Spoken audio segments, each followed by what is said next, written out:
Get ready with me while I talk about the time that I got caught with a boy in my room at the age of 14 by my dad and stepmom. It all started freshman year when I had this boyfriend, and I posted on my story, "Swipe up for a TBH and a rape." He had, of course, swiped up on my story, and I gave him his TBH, and it was like a pretty good paragraph, and towards the end I put something along the lines of, "I'll sneak you in one day." And I was very, very all talk. I really did not mean what I said, but he thought I was being dead serious, and you know, he never let me forget it. He would always bring it up and would always be like, "So are you gonna let me just come in?" Like, he was very pushy about it, so I kind of felt forced to, but I never did until the whole COVID thing happened. Let me just explain my situation. I had been living with my mom while doing my online studies through Zoom, and I would visit my dad and stepmom every Thursday and Friday. And one day I was there, and long story short, I snuck him in, and it was successful. Let me just say I was never really slick with it because I had done it multiple times, and I thought I was getting really good at it. But let me just say, one time my dad found my window screen on the floor outside, and another time I guess there was a shoe print on my wall, and my stepmom had saw it. Now, my dad was pretty naive about finding my fucking window screen on the floor, because I basically just told him, like, "Oh, it got really hot, and, like, I tried opening the window, and it fell." He believed me, so that was that. My stepmom, she never mentioned the shoe print to me, but it did raise her suspicion. Anyway, so she had her suspicions, but again, she never told me anything, so I thought I was being a slick-ass bitch. I was not. But anyways, let me just preface that I was pretty good at doing it. You know, not a flex or anything, but I was pretty fucking good at it. I was pretty slick about it. You know, I would always tell him, like, to come at, like, 3 a.m. because I knew that everyone would be, like, dead fucking asleep. But as time slowly started to pass, like I started decreasing the time because I thought I was just so good at being sneaky. Sorry, y'all, I had to change the angle because my knees were on fire. But anyways, I started decreasing the time. Like, I would tell him, like, "Oh, like, I guess you could come at, like, 1. I guess you could come at 2. Or, like, sometimes I would be, like, 12, which was a stretch because sometimes my dad and stepmom would still be awake. But I didn't really give a fuck because I just thought I was that good. Even though I wasn't, obviously, I wasn't slick enough. But I thought I was, because I would turn on the ceiling fan and I would turn on Netflix and kind of just have, like, some type of volume there to mask our voice. Don't be fucking dirty. I know you thought some dirty shit. It was not Netflix and chill. But anyways, go to part 2 for the rest. Guys, get ready with me while I tell you about the time I literally got kidnapped in Mexico. This happened about literally last year. It's about to make a year, and I haven't really told no one about it because honestly that was like one of my scariest experiences like I've ever gone through, and till this day I'm still scared. So yeah, I ended up going to visit family in Sinaloa, and we ended up going to Mazatlan for like 2 nights. It was our last night there, and me being me suggested we go to like a high-end club. I was like, you know, I want to spend my money, like I want to go to a nice club. My cousins ended up, you know, agreeing with me, and they're like, okay, like we're gonna go to El Clásico. And El Clásico is like those really good clubs where like all the musicians go, and it's just like a really high-end club. So we ended up going, but before we went, like I had this feeling. I was like, oh, I don't know if like I want to go, because that whole day we're at the beach and I was already exhausted, but I'm like, I'm gonna have FOMO. If I don't go, like I'm gonna be like crying. So I'm like, no, like let's suck it up, like let's go. We ended up going, and getting there, my uncle got off to see how much the fee was to get in. I think the fee was like 2,000 pesos, and my uncle was like, oh, they're just switching it up because they know we're not from here. So my uncle was like, you know, let's make a U-turn and let's call other places to see how much the entrance fee is, and if it's like a little bit more expensive, we're just gonna stay here. Right when we were doing the U-turn, I noticed the parking lot was full of Beamers, Range Rovers, Mercedes. So I was like, no, we have to get in here. Like, this club is gonna be good, you know? So we still made that U-turn, and we parked on the other side of the street. And right when we parked, we noticed these police literally come behind us, and they started ringing their siren. The police started inspecting our car because they're like, you know, this car isn't from here. You don't have like this license plate. But we actually did. Before we got to the place, we actually ended up switching that because we knew it was going to be a problem over there. So we had it. Basically, they started like literally going through every inch of the car, and then my aunt was like, hey, like look at their hands because they're known to stash drugs and blame it on you and get money out of you. So we're looking at their hands. But long story short, they ended up stashing the drugs inside of my uncle's pocket. Like literally, they're like, your uncle has coke, and we knew he didn't have coke. They literally stashed it. Part two. One of my biggest fears unfortunately became a reality. Get ready with me, story time. Over 5 years ago, I actually used to work at a grocery store in my city. At this job, I first started off as a grocery bagger, and then I moved my way up to be a GM, which is a general merchandiser. So I basically restock products, and then I shortly made my way to becoming a clerk, which is another word or term for cashier. I do want to mention, when I became a clerk or a cashier, I was working at that job for maybe like a year. I was about to hit like a year. In my opinion, when you work at a grocery store or somewhere where you're helping out customers, kind of start to get a feel of who your regular customers are.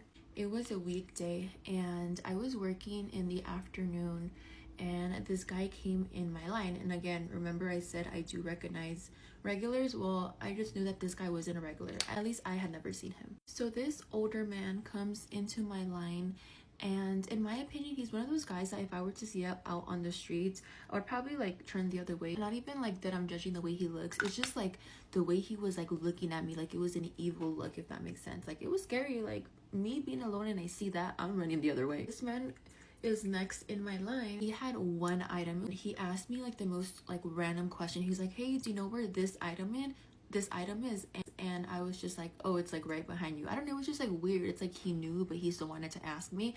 And then the second weird question that he asked me was, what is my name? And if you work at a grocery store, you're always gonna have a name badge. So it was just weird that he asked me for my name. I do understand if you want to get to know me and you are a regular, you're going to become a regular at the store, you kind of just want to have a conversation. But the way he asked me for my name wasn't just like a normal conversation. It was kind of like, oh, I want to investigate you, who are you, one of those type of conversations. Kind of just let it be, and I was like, all right, Ash, just move on, just scan his order and get him out of here. He was the type of like customer where he would just like look at you, scan his order, like he would just like stare you down. And personally, when I go to a grocery store, I don't even like look at the cashier. If I do, I'll like glance at her, but nothing where I'm like staring at her, like creeping her out. Anyway, so that guy leaves, and then later on in the night, I think I was working like a 12 to 9, and I remember this guy came around like 9 o'clock, almost time for like me to clock out. And one of the girls comes up to me and says, hey, like there's this guy, he's looking for you. And I was like, who? Like, do I know who he is? And she was like, I'm not sure, but like he was describing somebody and the only person that fits the description is you. And I was like, that's a little bit weird. Also, I do want to mention that I was in the break room at this time when she told me that this guy was like looking for me. Me being me, I was like, who's this person? I want to go see who it is. But I'm a very observant person. I'm also a very like paranoid person. So I was being sneaky about it. I would kind of just like peek a little bit, or I would go up to like the office and I would kind of try to see from the office out to the store.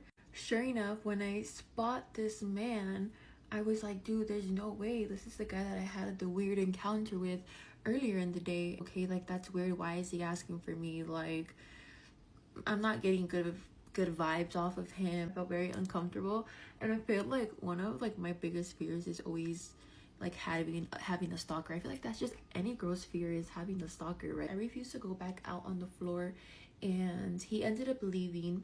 And tell me why the next day he comes back and I'm at the register, and one of the girls comes up to me and she was like, hey, like I think that guy is back, I recognize his car. And I was like, what do you mean? And she was like, that guy who asked about you, he was like, I don't think he's walked in, have you seen him? And I was like, no, I haven't seen him yet. Why? She's like, okay, I'm gonna switch spots with you, you go hide. And I was like, oh my god, like there's no way this is my reality right now. So thankfully she let me out of the register. I ended up going in the very back to like the milk box area, and there's also a medicine room. So I literally hid in the medicine room, and I was like, bro, there's like no way that I have a stalker right now. Like what in the actual fuck? Before my coworker actually let me out, she told me to stay nearby the back phone in case he leaves, that way I can come back out. And I was like, okay, cool.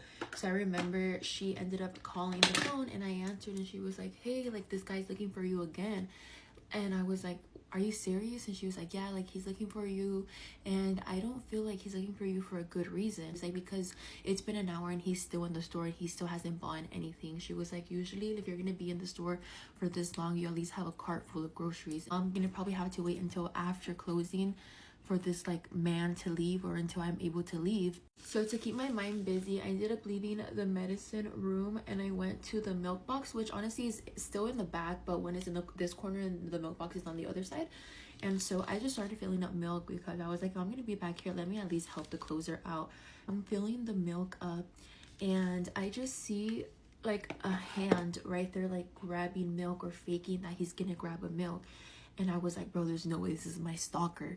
And so I look, and sure enough, it was him. And I was like, oh, hell no. So I literally left the milk box area and I went back to the medicine cabinet or the medicine room. And I just stood there. I was really hiding in between boxes.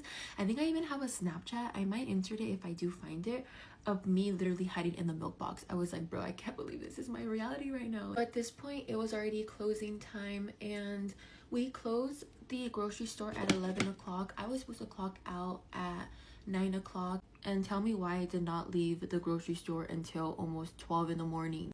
I left that late because this man's car was still in the parking lot. He had one of those car vehicles where, like, you know, when somebody passes away, they have like that certain type of vehicle they put like the casket in and the person in. Yeah, he had one of those.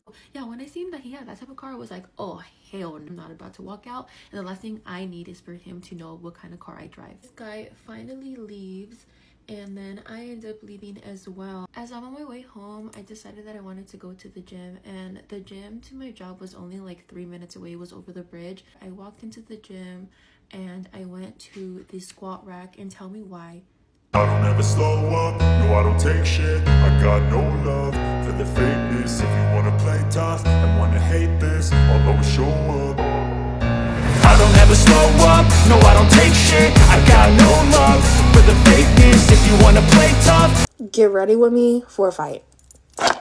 So basically, this girl wants to fucking fight me, y'all. Like, if you know me at school, I'm like one of the sweetest people. Like, I mind my business. I don't talk to anybody. Like, I have my 4 friends that I talk to all day.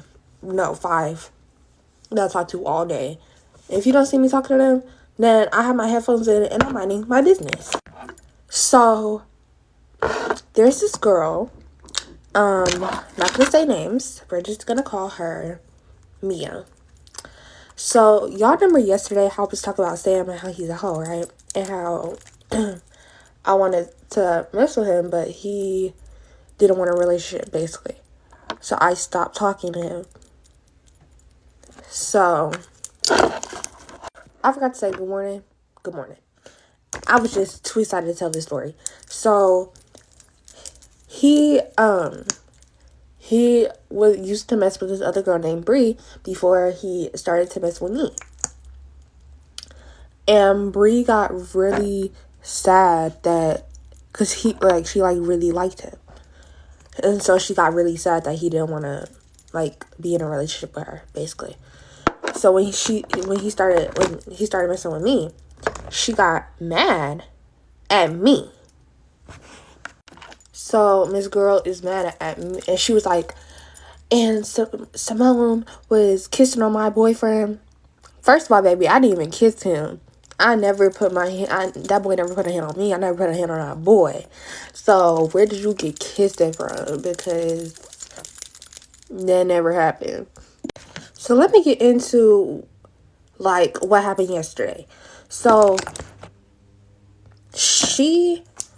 I was minding my business, and every little so often when I am in the mood, I go into the bathroom to see how I look, just to see if I have something on my face or something. So I go into the bathroom and she happens to walk in before me.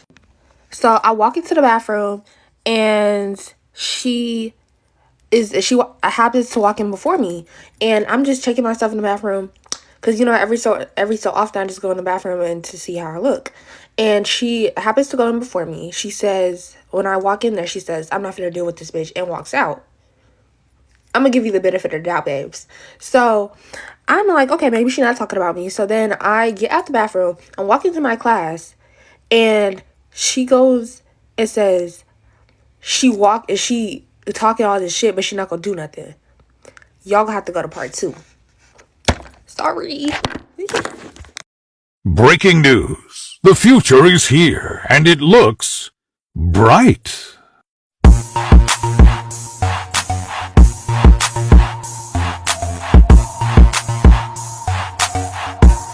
Get ready with me while I explain to you guys why you can't trust literally anybody. I feel like I just have really bad luck with friends. Also, before you guys assume this is not a hickey, I burned myself with the beach waiver. Like, I promise it's a burn. Anyway, there's this guy that I was dating. I was dating him for about 1.5 years, maybe a little bit longer, maybe a little bit less. I don't really remember. But at that time, I was also really, really close with this one girl. Also, I'm not going to name drop. I wanted to, but I'm not going to because it's really not that deep. To sum up how close we were, if someone couldn't get a hold of me, they called her. If they couldn't get a hold of her, they called me. Because we were always together. Anyways, me and him ended, and then not too much longer later, me and her just, like, fell apart. Like, nothing happened between us, like, no beef, no drama, no nothing. We just really stopped talking for a while. Recently, around the beginning of October, she slid up on one of my stories, and then we kind of just, like, caught up and started talking again. And then the bond that we had before, like, literally came back within an instant because we were so freaking close. And, like, you can't really erase that. Like, we were literal sisters. We talked every single day, hung almost every single day, but let's skip the backstory, the boring stuff, and let's get to the point. She stayed the night the day before New Year's Eve and then was at my house New Year's Eve morning. I had plans that morning, so she ended up going home just for a little bit, and then we planned on meeting back up and getting ready for this party. We were texting all day. We were so excited about the party, and then randomly she's like, oh, sorry, like, I have plans with my family. And I'm like, girl, don't even worry about it. Like, I'll just go out by myself. Family is more important. Like, of course. The party that we were going to go to together was, like, really far, so I didn't want to go without her, so I was trying to find, like, another party to go to. I ended up finding one that was really close, after everyone was posting about it, and literally everyone was there. And I was like, okay, everyone's there. I mean, I'm going by myself, but I know a lot of people. It's fine, whatever, let me just go. Because, like, I didn't want to do nothing on New Year's Eve. So I get there, I found all my people, like, I'm having a really freaking good time, and I want to say at least 45 minutes to an hour goes by, and I'm over here catching up with one of my other friends, and I'm talking about how much I miss my ex, and she goes, girl, he's downstairs with so-and-so. I start laughing. I'm like, no, she's with her family. Like, haha, good try. Thinking it was a literal joke. Like, I literally thought it was a literal joke.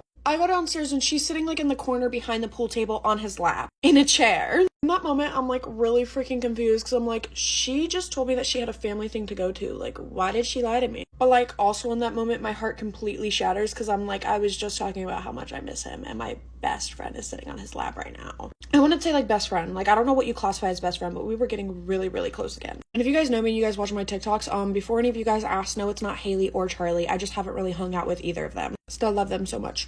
I see Charlie tomorrow, so y'all will probably see her too. Anyways, back to the story. She made direct eye contact with me and then hurry up and looked away and acted like she didn't even see me. He gets up and he comes over and he's like, yo, nice to see you. Talking to my other friend, talking to the other friend, talking to the dude behind us. And I'm like, he just touched my hand. Like, we're gonna get married again. No, I'm just kidding. I'm just kidding. I was like heartbroken in this moment because like, what was that? She walks to the opposite side of the basement and goes up those flight of steps to like avoid us. And I'm talking to him, like having a normal conversation. Like, obviously, like if he's with her, I'm not gonna flirt with him, even though that was my man and my best friend. Whatever, it doesn't even matter. But I'm like talking to him and I'm like, oh, so like you and so-and-so? He was like, yeah, we've been together for like 2 months. You didn't know? In my mind, I'm like, that dab up meant nothing.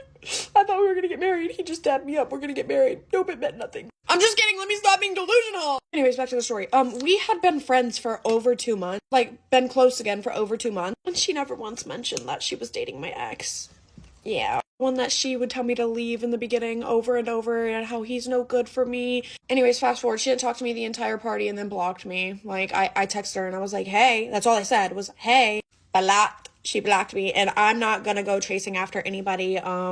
Obviously she was no good because what was that? She could stay in 2023.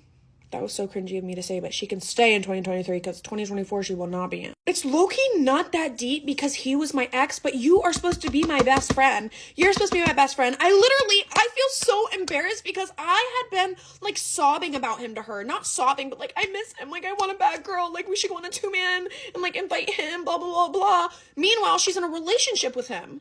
Like I look so stupid sitting here crying about him to her when she's dating the man. or talking to him. I don't know. He just said we have been together for over 2 months. I don't know what that means. I don't know. Oh, like, why? Why? In my opinion, no matter what, that's a violation of girl code to, like, date your best friend's ex. Yeah. Like, at the same time, I'm not going to lose my best friend over a boy, so I wouldn't have really cared if she didn't lie to me about it and then blocked me because I texted her, hey. Anyways, guys, that's all. I love you guys. I'll see you later. I just had to rant real quick because, let me tell you, that had me heated. Peace out, guys. Bye.